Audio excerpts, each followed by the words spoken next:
احمدہ و نصلی علی رسول الکریم اما بعد۔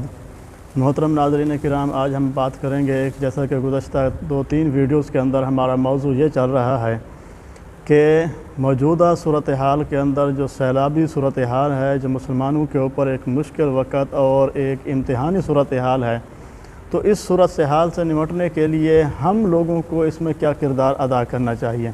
تو محترم ناظرین کرام، گزشتہ 2 ویڈیوز کے اندر ہم یہ بیان کر چکے ہیں کہ ہمیں بھی ان مسلمانوں کے ساتھ، ان بھائیوں کے ساتھ اس مشکل گھڑی کے اندر پھنسے ہوئے ہیں، جو اس مشکل گھڑی میں 2-4 ہوئے ہیں، تو ہمیں اس میں کیا کردار ادا کرنا ہے۔ سب سے پہلی چیز ہم نے بیان کی کہ ہمیں اجتماعی طور پر توبہ استغفار کرنا چاہیے کہ اس طرح کی جو آفات و بلیات ہمارے اوپر جو نازل ہوتی ہیں، یہ ہمارے اعمال کا ہی نتیجہ ہوتے ہیں۔ تو ہم سب کو اجتماعی توبہ استغفار کرنے کی ضرورت ہے کہ اللہ تبارک و تعالی ہمارے گناہوں کو معاف فرما دیں اور ہمیں اس مشکل گھڑی سے نجات عطا فرما دیں۔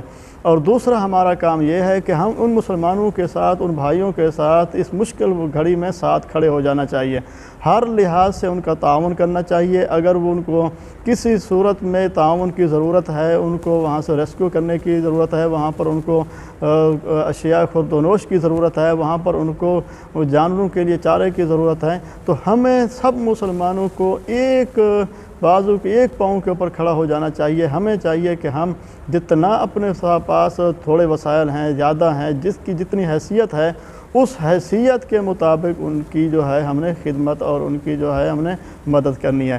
تو اس میں بہت سارے ہمارے بھائی، ہمارے دوست، ہماری تنظیمیں، ہماری ادارے جو ہیں وہ کام کر رہے ہیں، ان میں ان کی معاونت کریں، ان کے ساتھ جو ہے ہمدردی کا اظہار کریں، ان کے ساتھ کھڑے ہو جائیں تاکہ وہ اپنے آپ کو اس مشکل گھڑی میں دوسروں کی مدد کرنے کے وقت بھی اپنے آپ کو اکیلا مت سمجھیں۔ تو ہم سب کو اس کی جو ہے بہت احتیاط کرنے کی ضرورت ہے، اور اللہ تبارک و تعالی سے ہم دعا کرتے ہیں کہ اللہ تبارک و تعالی مسلمانوں کو اس مشکل گھڑی میں، اس وقت میں جو ہے اللہ پاک نجات عطا فرما دے۔ دیکھیں میرے بھائیو دوستو، بہت بڑا نقصان ہوا ہے، تاریخ کا بہت بڑا سیلاب جو اس وقت جو ہے ہمارے اوپر گزر رہا ہے، اور یہ اس صورتحال کے اندر ہماری بہت ساری ذمہ داریاں عائد ہوتی ہیں۔